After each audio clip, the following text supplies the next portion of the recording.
બાર સાંધે ને તેર તૂટે એવી પરિસ્થિતિમાં પણ ઘરના સભ્યોને હસતા રાખી ઓશિકાના આડમાં બે આંસુ પાડી લેતું પાત્ર એટલે કે પિતા.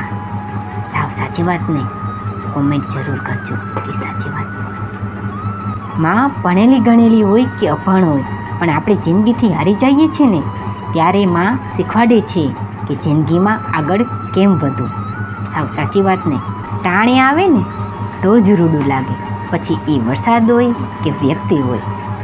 પેટમાં દીકરી હોય એટલે કઢાવી નાખે, પછી દીકરાની માનતા રાખવા રાંદલ તેડી અને એ જ માનતા પૂરી કરવા ઘેર ઘેર દીકરી શોધવા નીકળે છે. વારે મનુષ્ય વાહ!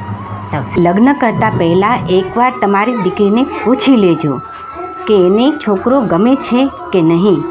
પૈસા, ગાડી, બંગલા કે પ્રોપર્ટી ના જોતા સાહેબ, તમારી દીકરીની ખુશી જોજો.